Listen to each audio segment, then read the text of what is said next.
Welcome to Oh Brother, a podcast of three brothers trying to figure it all out, with your hosts, Brandon, Collin, and Aaron. On this week's show, peak foliage. Hello. Ahoy! Ahoy! It's finally happening. We are here. Oh my gosh. Yeah, same, right? Like, so much. My goodness, I'm recording in the office location, in the secondary office. I don't know what this place is called. It's the office location. Office, I think. Office. But I have an office in my home too, so I don't know. Okay, so that's why you call it a home office. Yeah, but I just say office. So okay, well now you have to delineate because now you do have another office, right? You've spent so long with only the home office, but now you have like an offsite office, like a office. I do. An office. There we go. Yeah, you have to rehash your vocabulary here. You know, okay. Gotta figure this out. Re-clarify everything. Redefine the limits. Yes. I think I'm going to call this the cheese office since it's close to craft. That's what I'm going to call it. Cheese office. True. Get those code words so that whenever I send out secret messages, like only some people will understand what it actually is.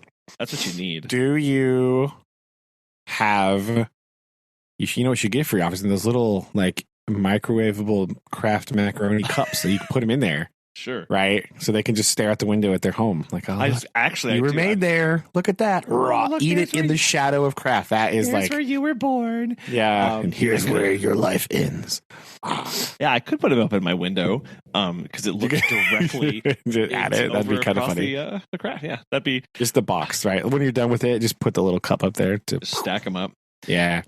Man, how weird would that be whenever like one of employees who's just like moving a forklift around just like glances over and sees like, what the heck? Like, what is going on? It would be kind of weird, right? Like, what's going on? This person mocking me.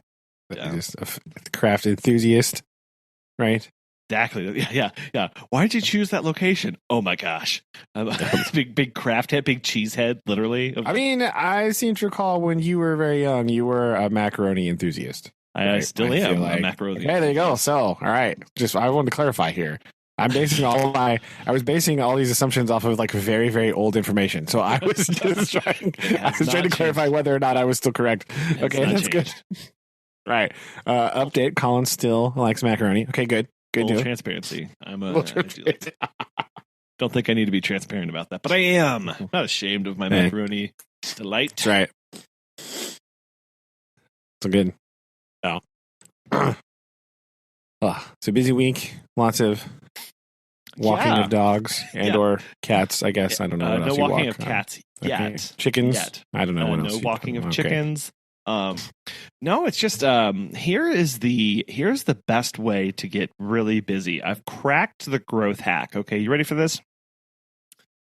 Have staff quit.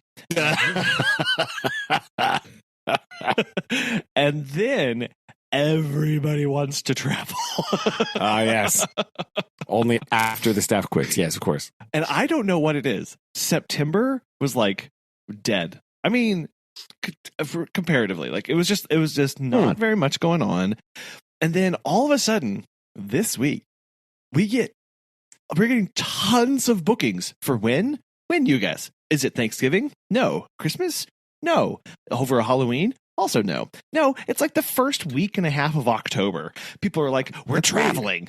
But why? Where? Where are you going? I don't know. Are they like foliage enthusiasts? Is that what's happening here? Are we going to see the leaves? But they're not even that pretty in the area. So no, they're not. Yeah, there's peak foliage in Missouri is supposed to be the end of October, like October 20 something, right? Yeah. So are they all going up 24th, maybe? Are they all going up to Bangor, Maine? Maybe. Or something? Like Bangor. Just lobster rolls and foliage. I don't really know.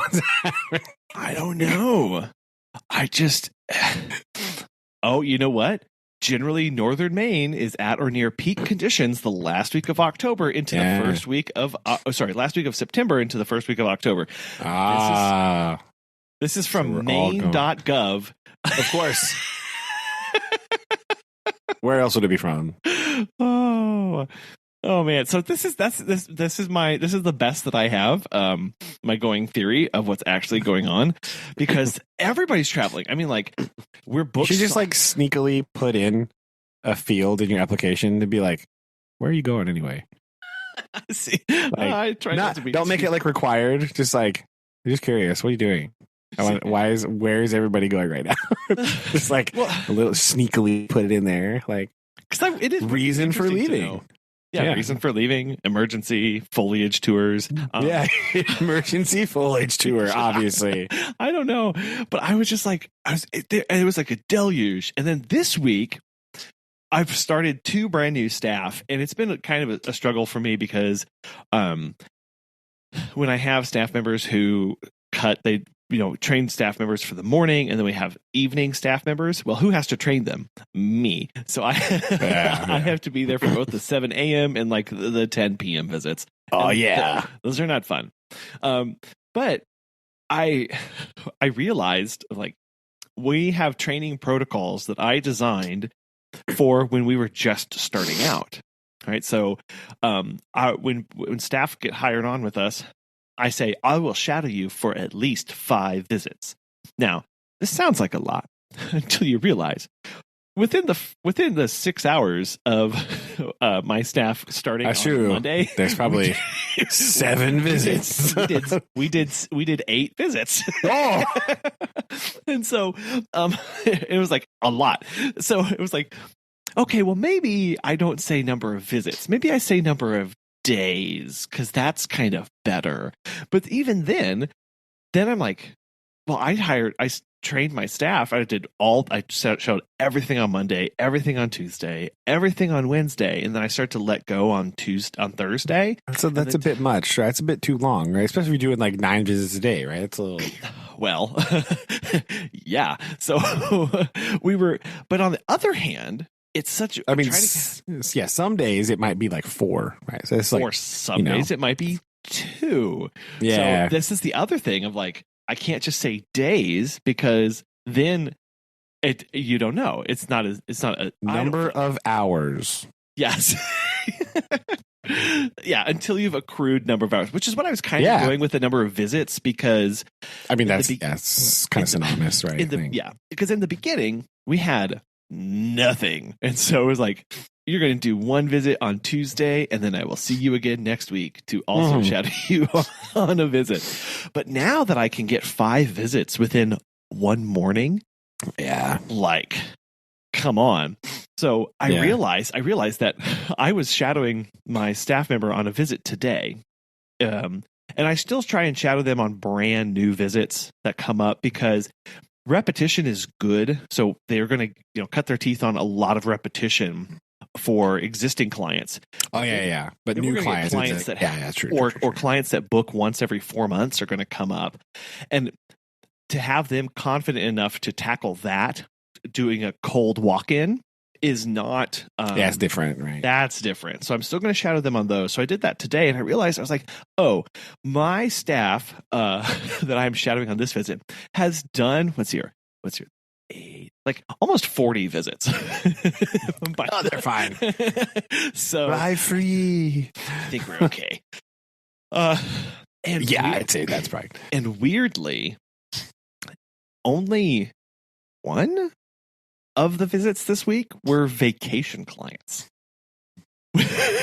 which is not normal for us. So this week, we have a gentleman who books us for a walk in the morning at like 9, and then a walk at 7 for his dog.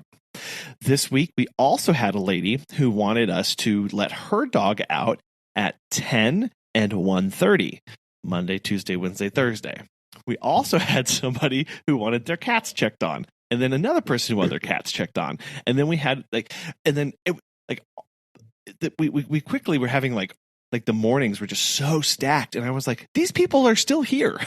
Like, they're not actually like, this is kind of like, we've never experienced this as a business before, because we have only ever done vacation clients. But now they're not. Interesting. Now we're getting dailies, and my dailies are now competing with my vacation clients. So I am now going,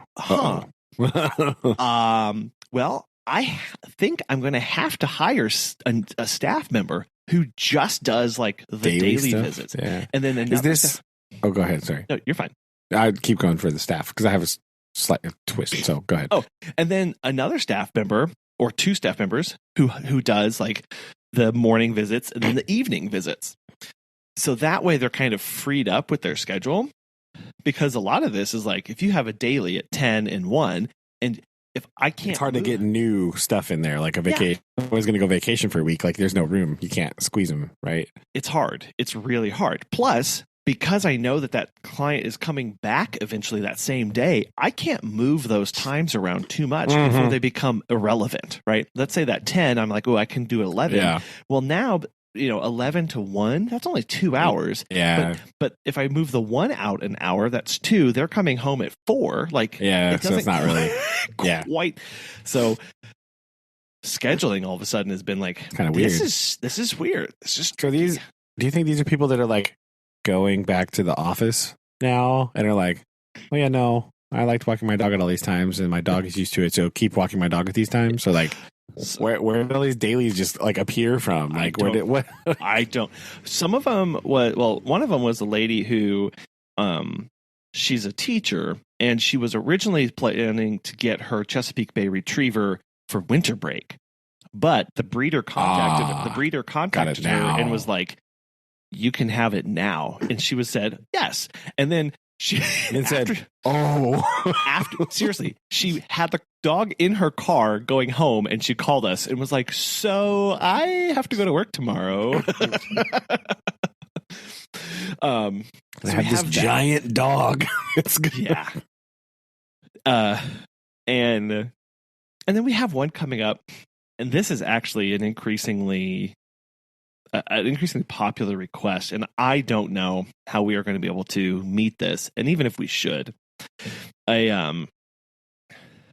An elderly lady who is showing early signs of Alzheimer's, her children and the care facility that she works at, it's an independent living center, have all decided that what she needs is like a kind of like a comfort dog, therapy dog-ish. But she can't take care of the dog. Like, she can't be relied upon to feed dog, bathe dog, do stuff with dog. And so they contacted us and we're like, no is the answer. Could you do this?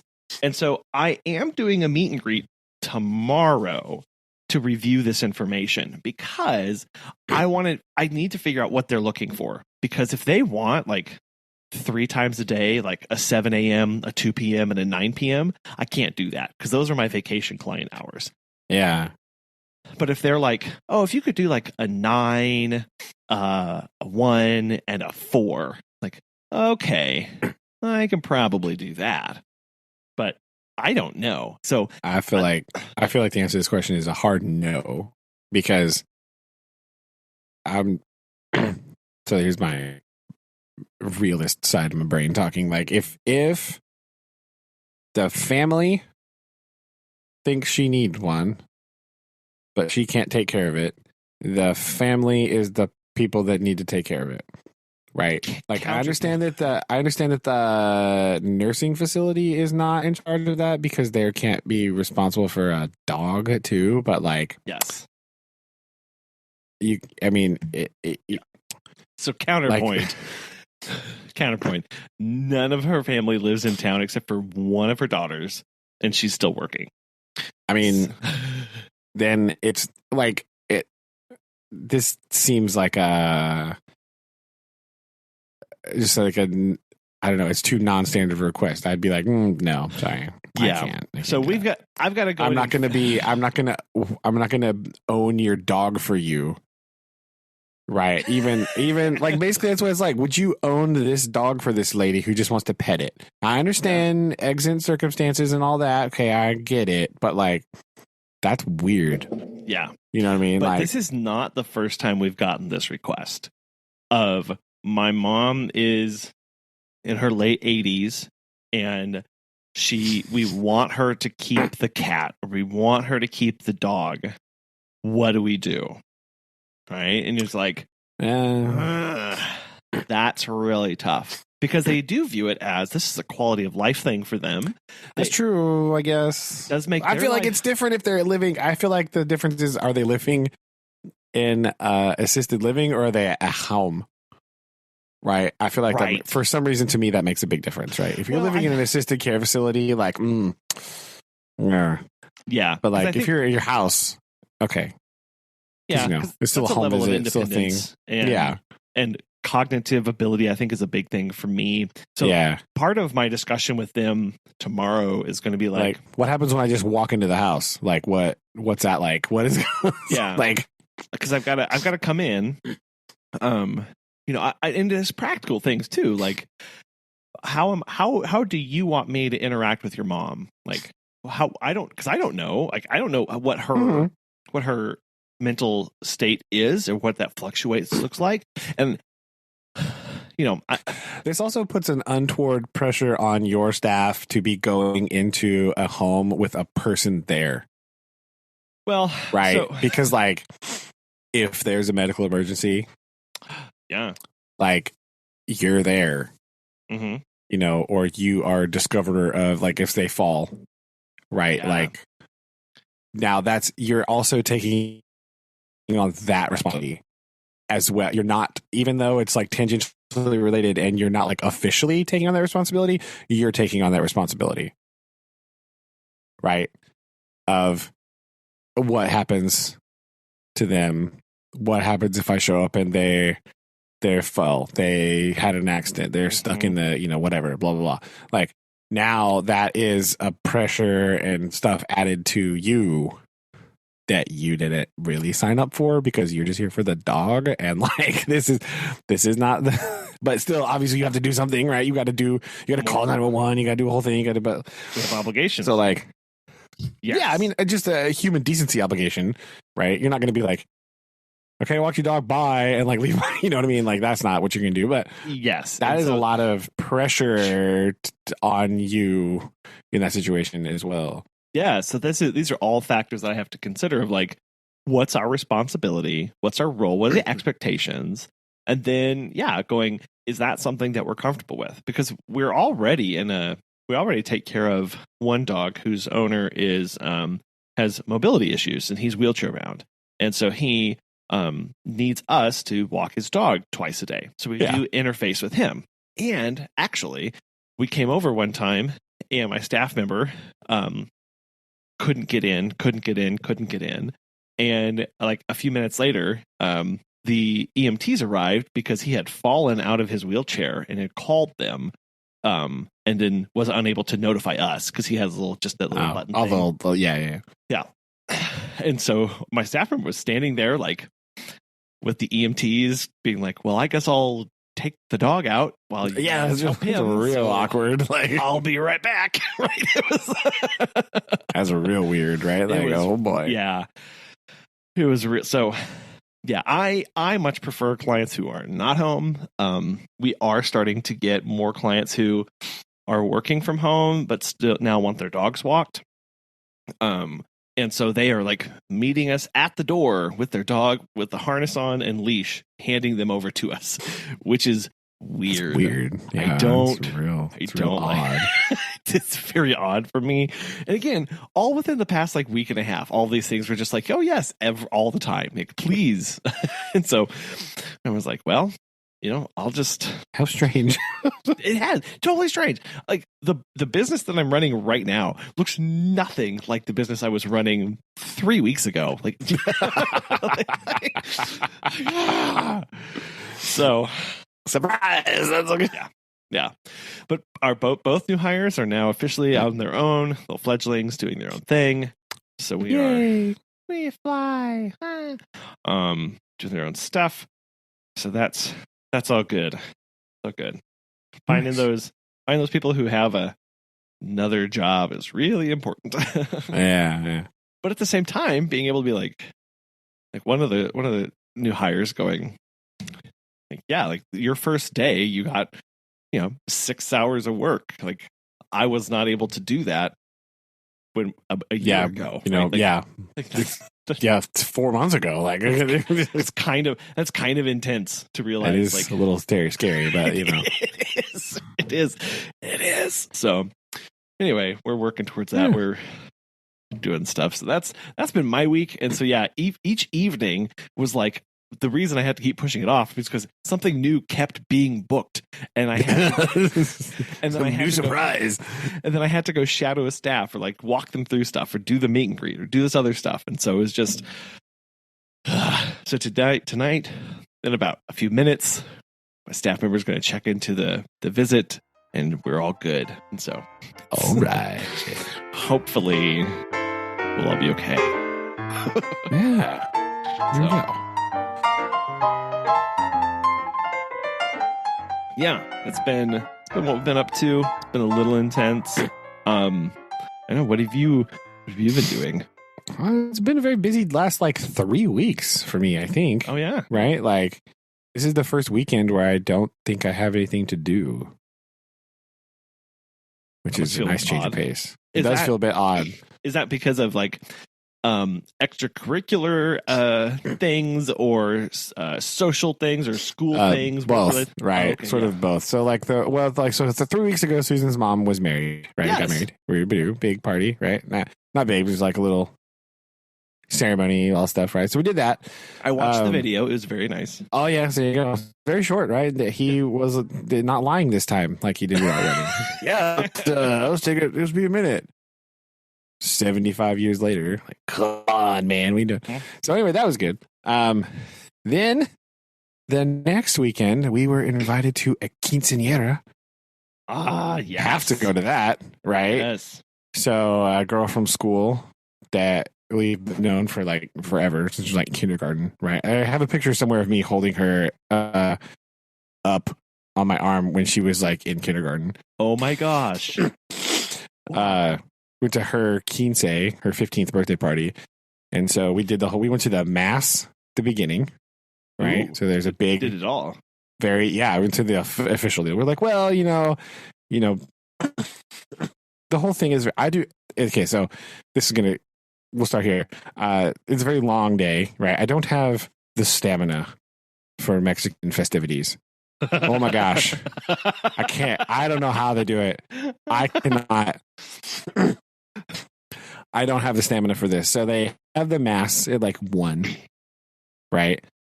And it's a Catholic mass ceremony. So it's like forever long, right? And then there's a break of some amount of time. And then there's the like party part, like the reception where it's like food and music, and she comes in and there's a whole thing. And then like way later, there's like a dancing part. Oh my. This is like 12 hours of like celebrating. It's ridiculous, right? Yeah, it's crazy, man. Like we talked to her the next day and she said the dance got over at like 3 a.m. Right. So this is like 14 hours of celebration. Wow. They don't play. They're not messing around. Okay, this is some serious celebrating. All right, not like little namby-pamby, like, oh, throw a small party. No. Serious business. Okay. So we went to the mass and we went to the reception for a long time. And so it was cool. We got to see a bunch of like her family, and like her brother was there who was in school too. I hadn't seen him in a long time. And stuff. We kind of sat and we saw a bunch of people and we ate too much food, right? Good. Whatever. So like the way that these work is you will come in the door and someone will just say, sit down and I'll bring you food. Yes. So it's just, you're just like, okay. And so you find a table. It's just like a banquet hall, right? And there's just tables. And so we just sat with some random people that we didn't know. And I think they were like some of her parents' friends, because she didn't really seem to know them very much either. But like, nice. It's fair. It's fine. They came and they just brought this like a massive plate of food, and they'll bring around some drinks. Or, you want a drink? Here you go. And then they'll come around later. Hey, you want some more? Okay, here you go. Right? It's crazy. There's like the friendliest group of people in the whole entire world. Right? Just hanging out, being super nice and chatting and stuff. So we saw a bunch of kids that are currently in school or had graduated a long time ago. So it's fun. She made her grand entrance in a dress that I'm not entirely sure how she made through the door. They had this massive like dress, right? And had a sweet mariachi band. Right, it was pretty cool, right? So that was 2 weeks ago. Last week. Oh, I have a quick question on. Oh yeah, go ahead. So I was Quinceañera part. Okay, go. Well, no, Quinceañera. What kind of? I've never attended one. For what are there any like symbolic things that are done? Or because like I'm just thinking like at a wedding, there's the bouquet and there's other stuff that kind of that go along with it. Do they have any sort of those kind of well the things that are the done? mass part is a lot more symbolic. Oh, right? Okay. So it was kind of like the mass part is where it's like a like a rededication to the church, right? Because you're grown up, you're kind of like a grown up now. Because you're like 15, right? So you're rededicating to the church a little bit. They're like they talk a lot about the importance of family and stuff like that. So there's a lot of that stuff in there. Like, okay, there was like a like a rededication and dedication to family, and then the priest kind of like talked to all the friends in the audience about how important like school and learning and church and family was, right? It's kind of like a message to the community, like that. Yeah. And then so there's a lot of that stuff in there. Gotcha. So that's what the big message was. And then so that's like celebrating the family and the church. And then the reception is celebrating like her, right? Sure. With her party and her cake and her all the stuff, right? But like there's a few things like the giant dress of doom is a part of the thing, right? Sure. It was amazing, right? And just that kind of stuff. Like there's later on, I think that we didn't stay for the dancing bit because again, we don't have the stamina for this. Sure. But there's also some like traditional dances happen and like group dances because they'll be like when they go in. There's like it's similar to a wedding in that there are people that are similar to like maids of honor and groomsmen, but they're like just for her, right? So there's procession in, and these young guys that are kind of like her school age and like her friends they walk in, her like female friends, and like this big procession thing, and that's cool. Later on in the evening, there's like a dance where they like do a whole dance, and like one of the boys like leads a dance thing and stuff like that.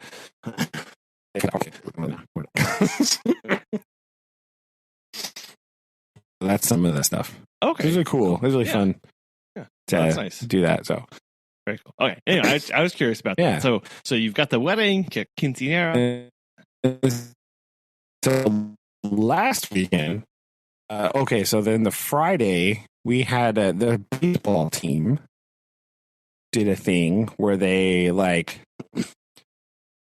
came around school and they presented jerseys to the players presented a jersey to teachers that they thought were important to them, right? So it's like this is like a new thing. I don't think I've ever done this before. It's kind of sweet. So everybody on the team picked a teacher that was like important or impactful in some way. Yeah. And they gave them a jersey to wear to the game the next night. To the game for like the thing. So Susan and I both got one. Aw. Winning. That's what that's called. Power couple, the Purdy couple. Yeah, obviously. Like it was super cool. Susan like melted in a giant puddle of tears. It was really adorable. Sure. So we went to a baseball game on the Friday. So that was a week ago today. So last Friday. And then last Saturday, wedding part 2. Oh my goodness. Okay. Yeah, so it was a wedding of a former student, right? And another Mexican wedding.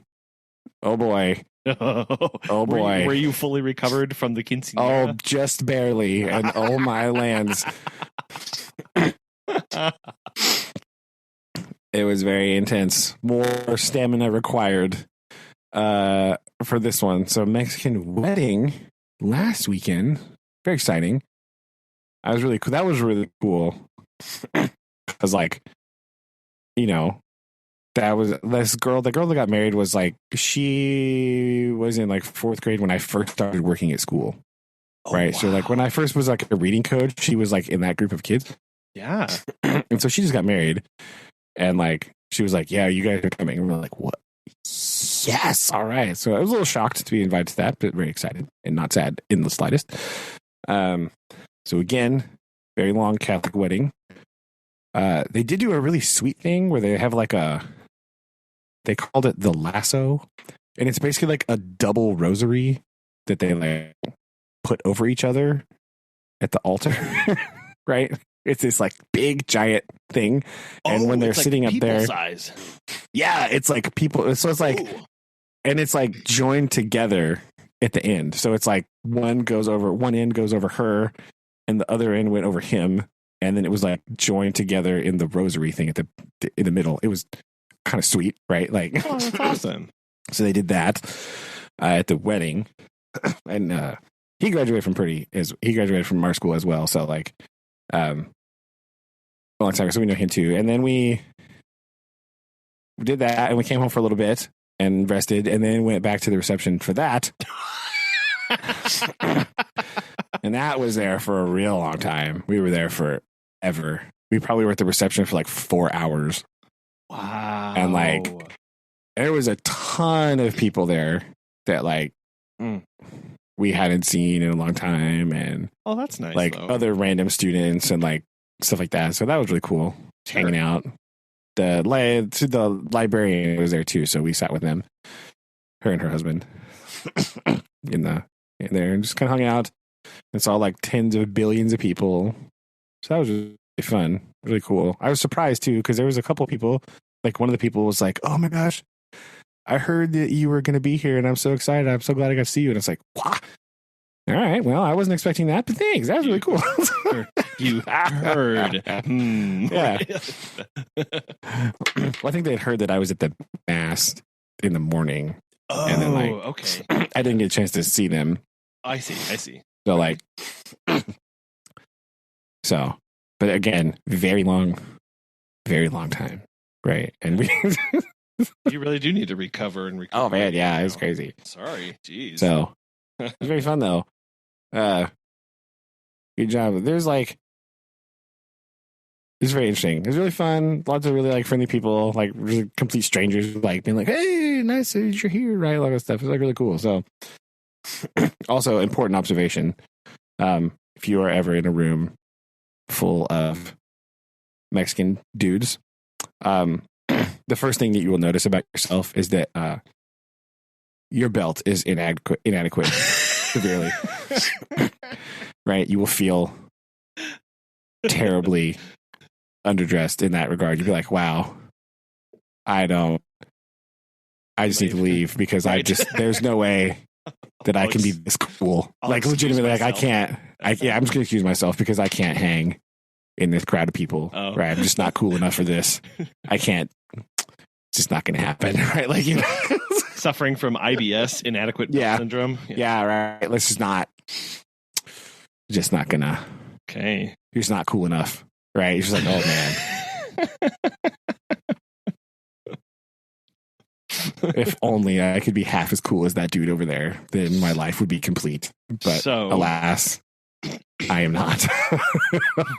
Well, so the question is, what has been shipped to your home? Nothing. I can't compete with this. Oh, okay. There's no way. It's impossible. Right. I'll never be able to dress as awesome as that. I'm just going to have to deal with it and live my life and sadness, I guess. I don't really. Well, you know, that way you can maybe work up to it. Take one little belt at a time. I don't know. Okay. But yeah, that's the other big observation here. But they too had a mariachi band playing for many hours. Yeah. And they had some cool stuff. There was allegedly going to be some traditional dancing, but I don't really know when that was going to start. And we had already been there for like 4 hours. We're like, okay, we're just going to go home because I'm tired now. Like, I'm kind of tired.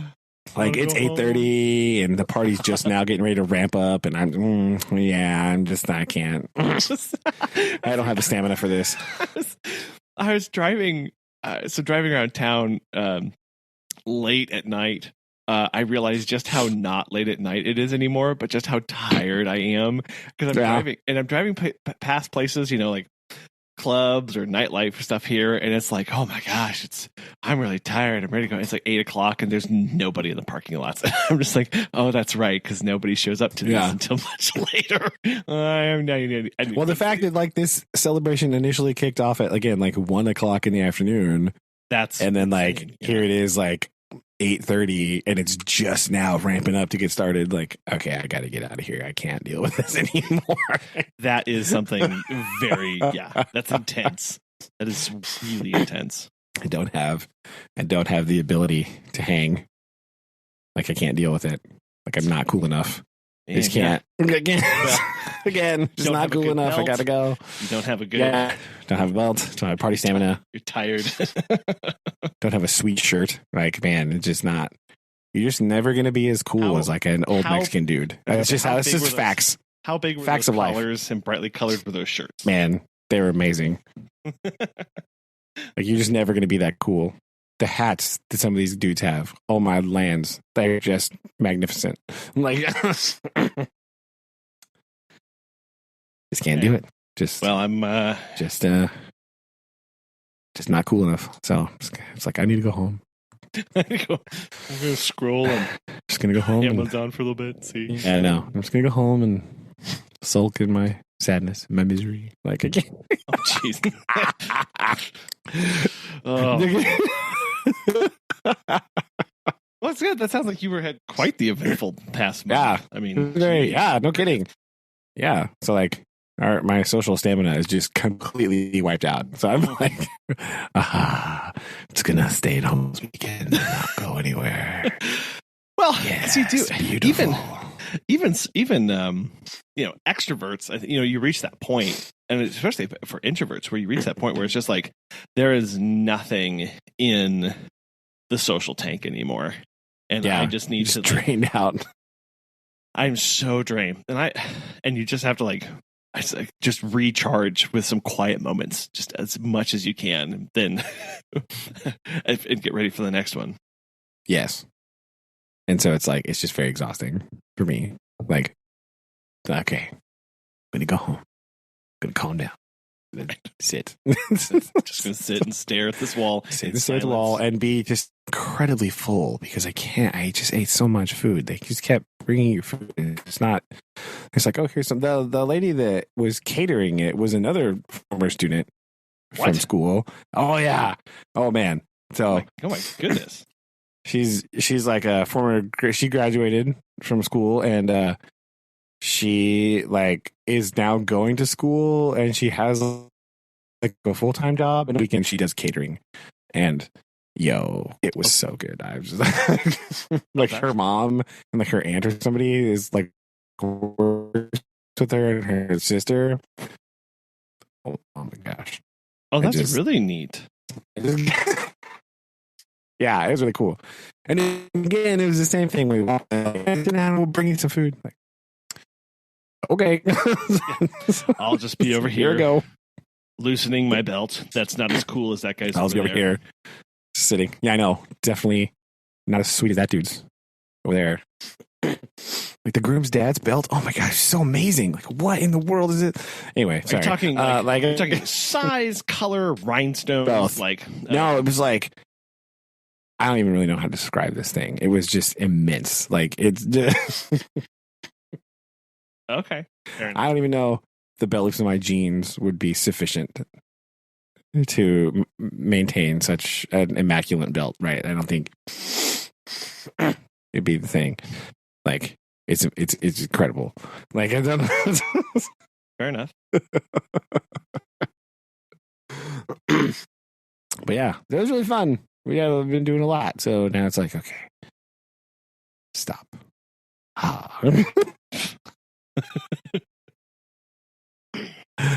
Nice.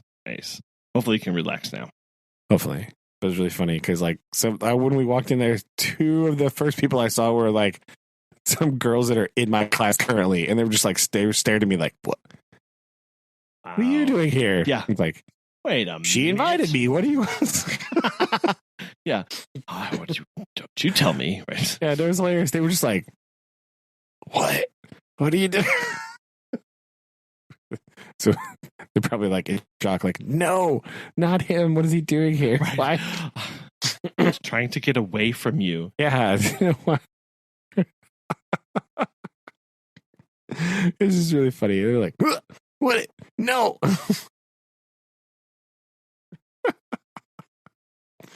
So those reactions are hilarious. It's totally funny. They're like, "What are you doing here?" Like, the bride invited me, so I'm here. So like, I'm going to sit here. Yeah, I'm going to sit here and hang out, I guess. I don't know. And chill, right? And nothing you can do about it. Yeah. It's really fun. I had some interesting news. So across from our house is an old it's a commercial lot, but it's a very small building. Originally it was a florist with an outside greenhouse. Then it was turned into a trophy shop by the owners, and they did engraving. And then she turned it into a one-bedroom That's a big loft. 180. Yeah. But she kept the old greenhouse, and what she did was she actually made it into a garden with a sitting and a walking path inside. And so, like a lot of the original panes from it have fallen and aren't there anymore. So it's a very open feeling. But she put up a privacy fence kind of along the walls, so people who are on the street can't see into the greenhouse. But if you walk up close, you can see, which is what we've done because we've been curious. And it's a very nice, very pretty area. Well, this was recently put on the market and sold, and we were very excited about this because we were like, it's a commercial lot. There's been rumors about what it could be, and for the longest time, we were like, it's going to be. Someone actually said, we talked to a realtor, and he was like, "Oh, I think it's going to be a restaurant." And I was like, that will be the coolest thing because it's in a neighborhood, and as long as it doesn't become like, a dive bar or something, I think I'll be fine with this. But it would be a really nice addition to the neighborhood because it's just surrounded by houses, but it's this one commercial lot. Well, find out. It's not a commercial property anymore. I know it's not a private residence. What has it been turned into? Can we guess?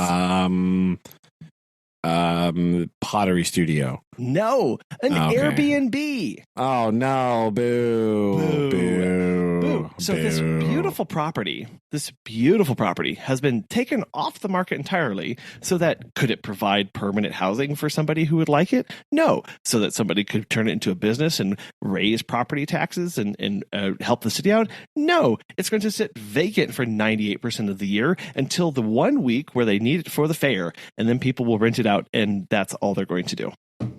And I am so angry. I am so angry about this. I cannot even begin to tell you. So,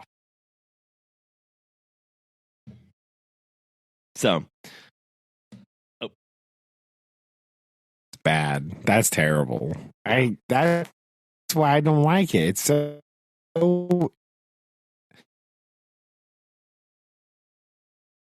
This is a good idea. Like the theory behind you're going to like rent out your own house when you're gone, right? That's the original idea. That makes sense to me. It's fine. If you're going to buy properties specifically so that you can rent them out to other people as an Airbnb, it's asinine, right? It's just ridiculous. Right. Yeah. Again, the fact that I could when it was originally conceived, it was, hey, you've got an extra room in your bed, in your house, rent it out for people coming through.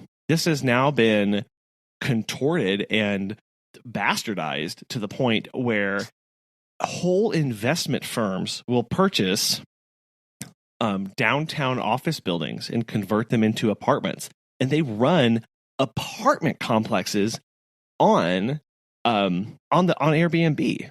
but they say, oh, it's an Airbnb. And then you look at it and you go, oh, no, this is actually just an apartment complex that you run. But they said, no, it's an Airbnb. and it just destroys the available housing for people. And you can't compete. Like this was a pretty, somebody could have bought this and lived there. But what they did is they just turned it into a rental, and effectively is what it is. It's, to say, oh, it's sexy because it's an Airbnb. No, it's another rental in the city that normal people can't get access to. Yes. And it's just like, there's already not enough housing, right? And that problem is exacerbated by one random person being like, oh, I own, like these idiots on the internet, right? They're just like, oh yeah, well, I own 39 properties. Like, why? Why do you own 39 rental properties? Like, one person does not need to own 39 houses. That is ridiculous, right? And some of these people own like hundreds of houses. One person does not need to own hundreds of houses. This is absolutely ridiculous, right? But it's because of the loopholes in like property tax and like all this nonsense, all these business tax loopholes where you're like, well, you see, I bought one and then I made this much money and then I put this in escrow and then I used that money to buy another one and then I just like cycled through this whole thing and now I have like $7,000 billion and 100 houses and that's 100 places where people cannot live, right? Because because I use them as Airbnbs. Like, well, and the Airbnbs, like, so the Airbnbs take that an entire step further. And basically, because you can still live in somebody's rental property. Yes. Right. Yes. But Airbnb, you're there for like a week. Yeah. It's ridiculous. And a rental property owner has, again, there are some that do not do this, but they have an incentive to get that rental and get people in it, right? And have them stick and stay and make it appealing to them. And like, there is some incentive to do that. Airbnb is all about turnover. Yeah, so it's grimy, right? It's like a grimy type of business because you don't want them there that long, and you just want to get them in and out as much as possible. Yeah, right? And again, it's like, do you like that house over there? Oh man, that'd be beautiful. Can I rent it? No, but 11 other people are going to rent it this month because they're passing through town. And you're like, oh yeah, my god, you can rent it for a day. Yeah, like, that's the other thing. Oh, you know what? This is about make me really angry, and I should not do this. I really need to figure out how much they're charging for this. Oh, you don't do that. Don't do that. No, you're gonna like shoot the windows out. Don't do that. No. It's probably not. Just gonna be real bad. It's gonna be real bad. Anyway, I'm gonna really not like myself here in a minute. My goodness. Yeah, you have to zoom in on the good old street here. Pacing. Oh, okay. Yeah, you see, look what you did. Oh, so frustrating. Why did I do this to myself? Yeah, but it's slimy, and like when you see those videos, because this has become popularized because one person did it. Then they posted a video online about how easy it was to make a whole bunch of money doing it. And then like now a ton of people do it, right? Those same kind of dudes that like, it's the same like crypto bro-y type of dudes like do this kind of thing, right? These are the kind of people that do this that I like. I'm glad that your personality is 0. That's really exciting. But like,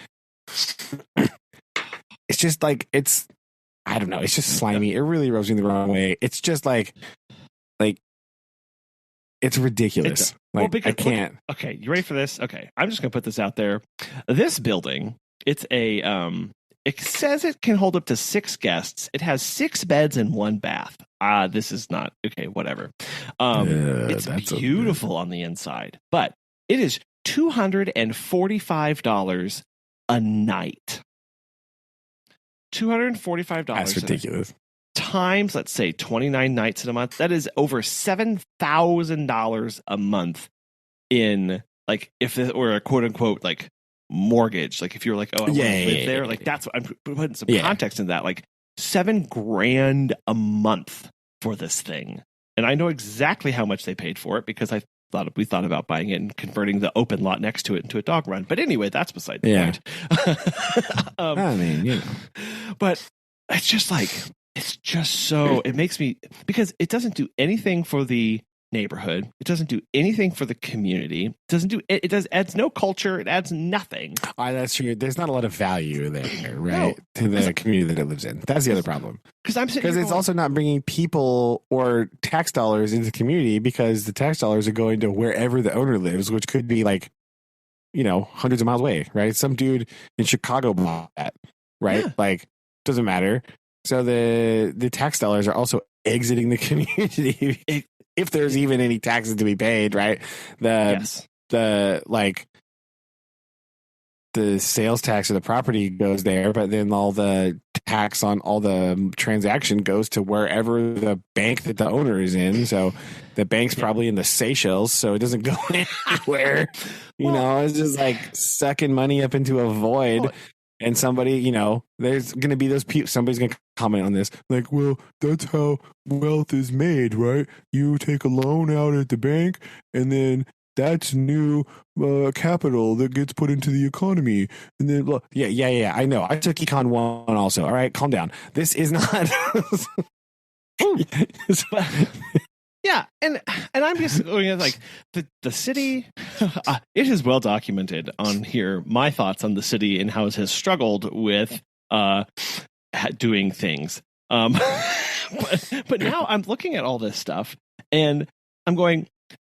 It doesn't make it a better city, and that's what I guess that's the point where I'm at thinking about a lot of this stuff of like a restaurant would have been amazing. Like a business, right? Something. Like, and I understand. Like people are like a pottery studio, studio. Like exactly. Like it could have been something that would have brought culture and something fun to do in the community, but no. Instead, it's a rental for $245 a night, which is just asinine. Looking at the other prices in here, and it's probably whoever bought it. It's probably their like 112th rental property anyway. Right. Yes. And so it's like, and they don't actually own it, right? Their LLC owns it. Oh yeah. Or like exactly. Like it's and it's true. So they don't even pay personal property tax on it because it's owned by the business. Yes. This is what you do. My tax loopholes.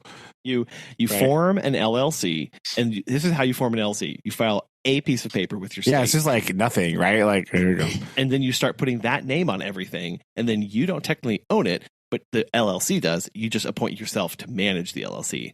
And then you get people like, we have some friends who would do like, they were actually going into renovating houses. So like a construction company, and they just formed an LLC. It was like, I forget what that was called. It was something really funny. And they opened a bank account for the LC. They all put money into that, and then that's the money that they use to renovate houses with, and they share in the profits from it when they sell them. But they don't actually own the house. And so I wouldn't be surprised if this person doesn't actually own it. And it just, now I have to, from my front porch, stare at this house, and it's going to anger me every time. I have to do it. Every time. True. See, you shouldn't look up how much it costs. You do that to yourself. So on you. I know. But to make myself happier, we went and we did drive a Tesla, which was very bad. Oh yeah. So like you texted me that while I was at the wedding reception. So I didn't really have So we are obviously in the market for a car. And speaking of well documented, I am not going to include those show notes because we don't. It's too many. It's like every episode for the past 6 months. Yes. We'll just put it. A side note on that: the car is still not fixed, and I called the repair company, and they are going to be paying my car rental until the. There you go. So that's fun. Now their LLC is going to be paying. Yeah, exactly. Yeah, business expense. They'll just classify it as a business expense. It'll be a tax write-off, right? No, I'm serious. That's the other thing too, right? Any renovations you do on your rental property, you just write it off as taxes, and you get that capital back in your thing, and you don't actually have to pay anything for it. And so, if you're paying taxes at all, yes, I know how it works. Crypto bros that are going to comment on this, I understand. Okay, I'm not some noob. Okay, this is calm my down. first day. Yeah, so I peruse, right? I have alerts set up maybe for certain things across many different channels. And a birdie popped up and said, hey, this might be interesting to you. And I says to myself, this is very interesting to me. And unfortunately, it popped up at the one. It's like, I don't know what this is. It's the one car dealer where all of the cars are that I want to drive. Show up at this one car dealer. They know. So, they're just sending the alerts straight to you. To only. me. I know. But then I'll search like shadow internet's like, here he is. There are like 5 other car dealers in the area. Do they have interesting cars that I want to drive? No. Is that the one that you went to? What? Is it the one that you went to that one time? Yes, it is. Aha, your boy from Ohio knows, and he put you in a database, and he's just sending you all this stuff. That's yes. But then I'm like, but then what I do is like, then I'll go and search, like I'll go to the other car lots, like actual pages, and search their inventory, and I'm just like, none of these are interesting. It's just this one car lot. I don't understand. So anyway, I got connected with the guy again. He's local. He's not that original guy. And I was just like, hey, is this one still available? And he was like, yeah, we literally just got it in this morning. Do you want to test drive it? And I was like, yeah, we're on our way over right now. And it ended up like we just show up, and it was beautiful because he was like, hey, I'm busy with like 3 other clients right now. He's been on like 7 test drives with me, if it's being perfectly honest. I know you're not going to buy it though, so just come back. Here you go. So he said, just like, whatever, dude, just go for it. He said, so just a minute, let me go get the keys for you. I'll get it pulled around for you. You get your car seats out, and we'll get you guys put in. And then he was literally like, he pulled it up, he jumped out, and he was like, see you in a bit. And I jumped in and was like, oh, okay. So these are all well-documented things, but just a couple side things. The complete lack of physical controls is very off-putting, like very off-putting. And I did not actually know this, or if I did, it slipped my brain. In order to shift, so steering wheel, what does the little stalk on the right-hand side that comes from the column, what does that usually do? The stalk on the right side? Is that the windshield wiper one? Yeah, wrong. This is the shifter. And you click it up or down, and if like an old school like column shifter, like forward, yes. Like a column shifter, but you don't have to grab it with the reverse grip and like shove it up or down. You you have to like slam the clutch into the floor and like jerk on it really hard. That's how all those always work. You have to like. No, instead, you just lightly tap it up or down with your finger, and then when you want to park, on the end of the stalk is a little button, and you just push it, and that puts it into park. That's really a terrible design because I like hit the turn signal or hit the wipers on my car like all the time when I'm driving because I like move my hands. What do you do? Yeah, I like move my hands like a real person. So like I don't stem at 10 and 2 like they told me in driver's ed, right? I don't do that. Like so that was weird. And then when you look at the steering wheel, it's got these. It's not necessarily a D-pad on both sides, but it's kind of a D-pad where you can go up, down, left, right, and enter on both sides of the steering wheel. These don't do anything when you're just there. In order for them to do something, you have to go into the center console screen, go into setting, and then they'll do stuff. So if you want to change the mirrors, the side mirrors, this is what I was looking for. It's like, I can't figure out what the side mirrors are. How do I adjust those? Well, there's a button on the screen that you press to go into settings to adjust side mirrors. When you are in that mode, the stalks adjust the side mirrors.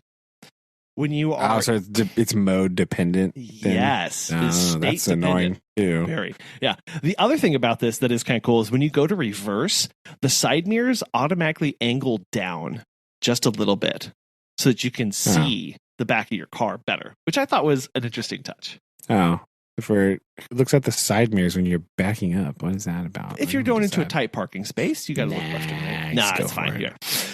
The other thing about this, there is a singular vent that goes across the entire dashboard from left to right. It's just one massive open vent. There's no little sugar like deflect or whatever.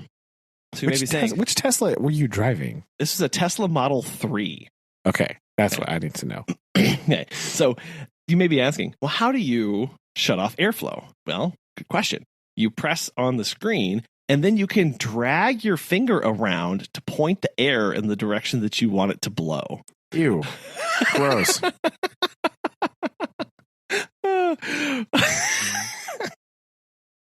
And which is less than ideal. Like that is suboptimal for sure. Suboptimal.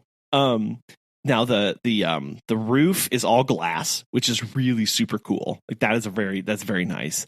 And then the other thing that just takes so long to get used to is the regenerative braking. It has two modes. It has basically like low and high.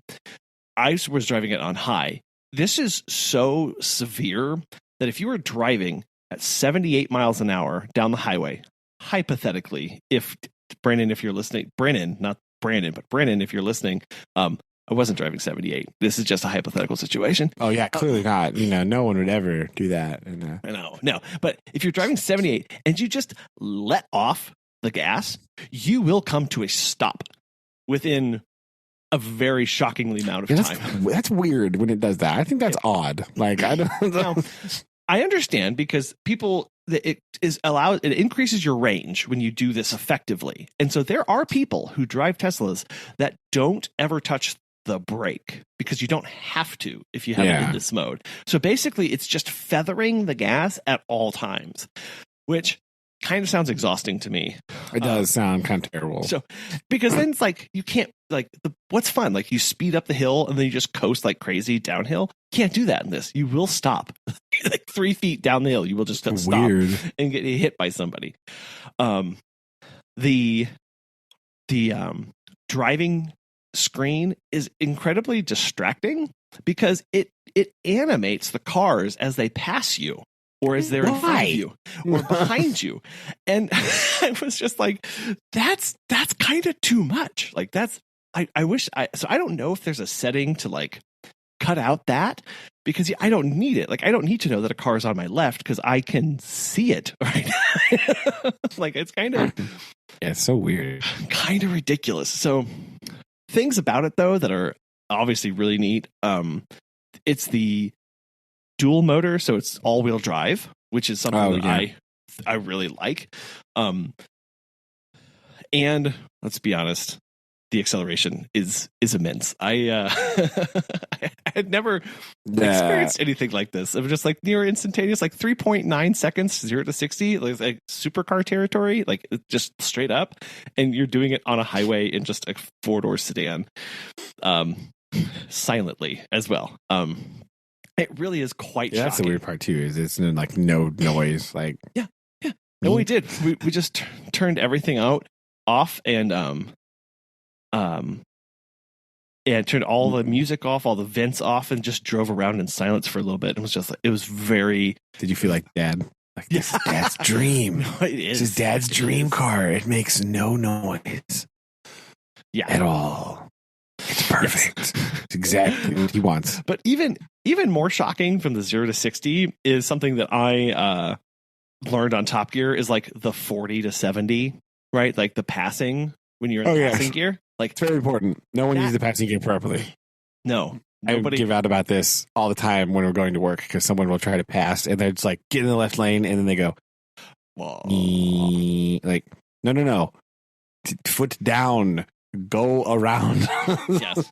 And this is something I have been struggling with immensely in the Corolla as I have been driving around, of like the passing gear, you're at immediately 7,000 RPM and it's just breaking and like falling to bits. So it's not a pleasant experience. A really wonderful noise is like, it is. It's so, and I'm like, I'm so sorry. You're not mine, but oh my gosh.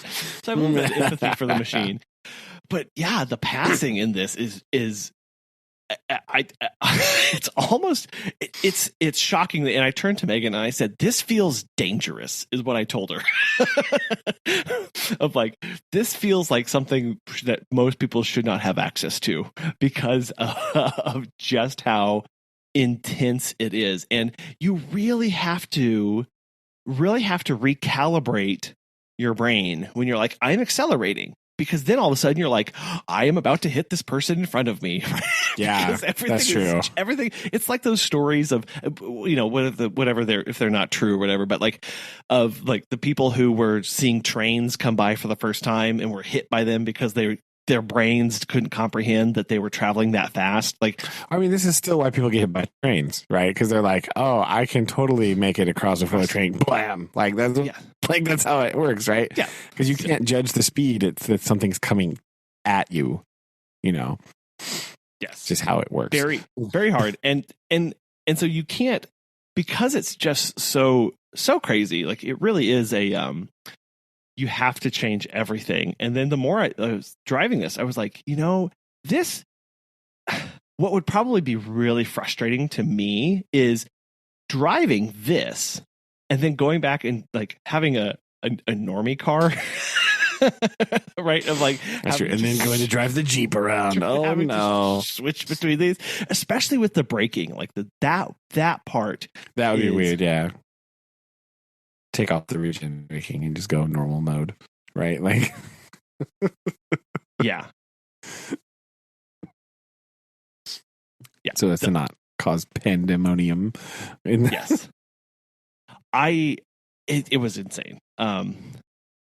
So anyway, that was my experience with it.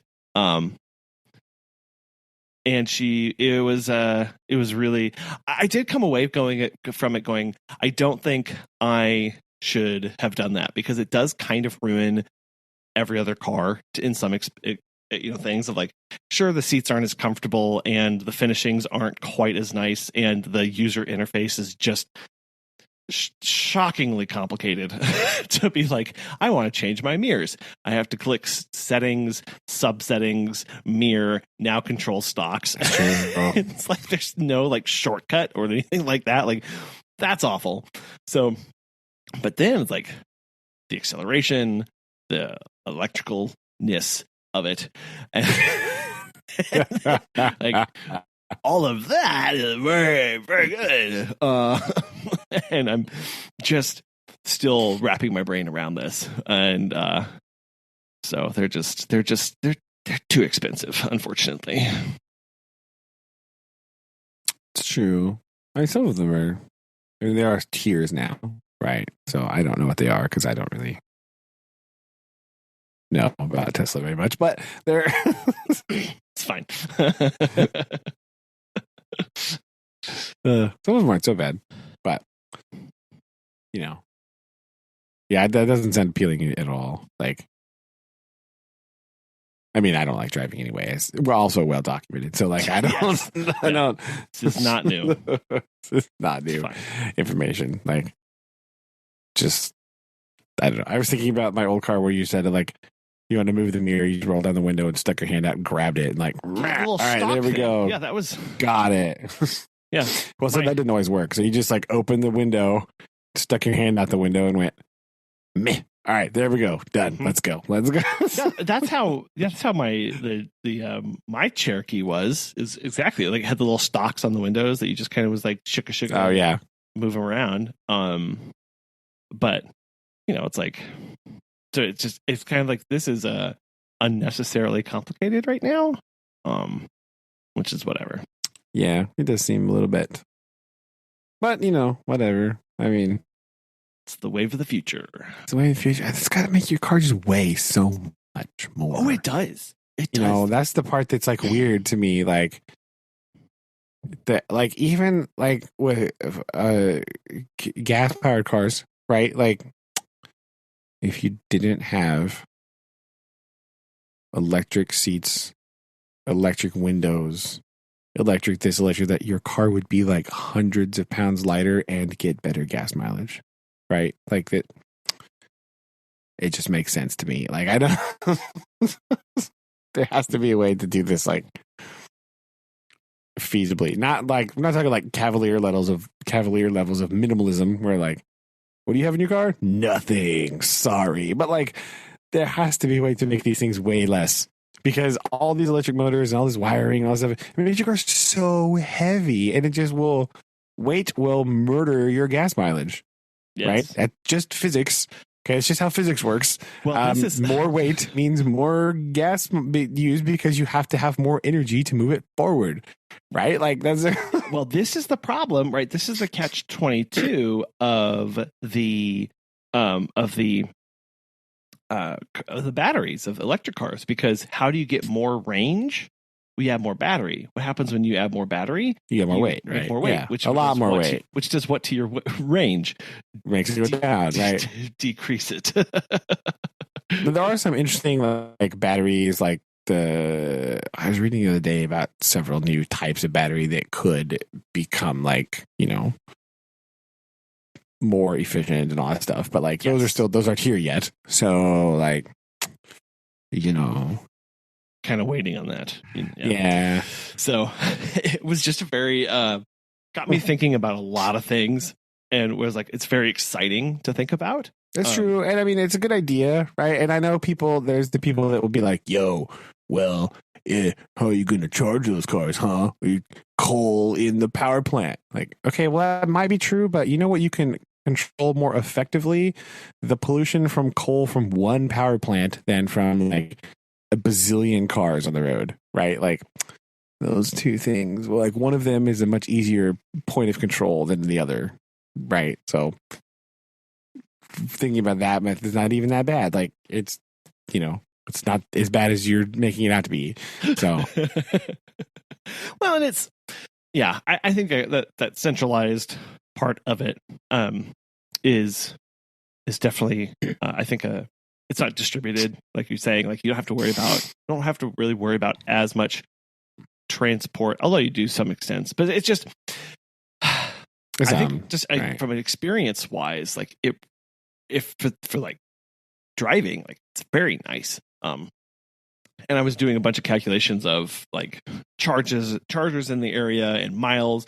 And what's nice about this one is like it gets like, I mean, it's used, it's 2 years old, but it still gets 200 or 350 miles on a charge, which is a lot, right? So you can, that's quite a bit, yes. Yeah. And sure, when you go take it down, you have to sit for a minute, but anyway, it was just interesting experience, and I had to tell him no. Thank you, but I don't have Tesla. I have Tesla Envy, but I don't have Tesla money. So appreciate it. Get caught up again later. So true. But so that was the excitement we had. It's quite exciting. Well, the CarQuest continues, right? It does. I have a hashtag not sponsored by CarQuest. I just realized that's an actual thing. Sorry. Oh my gosh. Man, what an interesting. They should. I don't know why they haven't made a board top table game and made it like D&D style.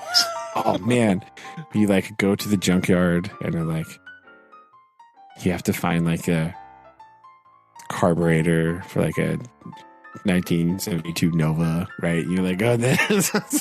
Exactly. Yes. Yes. And you have you can choose to be the mechanic, the salesman, the racing driver. The driver, yeah. Oh, man. Choose your character that way. Oh, the class bonuses. Yes. If CarQuest is a D&D game. Sounds very exciting. I'm going to be thinking about that all night. Okay.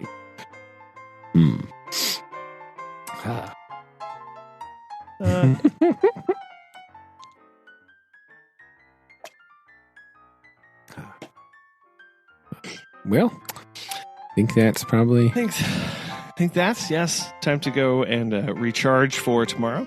And, yes. We'll see what else we get done. So, sounds good. Who knows what tomorrow will bring? Yeah, not me. That's for sure. Hopefully nothing. That's what I need. A Saturday of actually nothing happening. So Good. We'll see how that goes. Okay. Hey, love you. Love you too. Bye. Bye.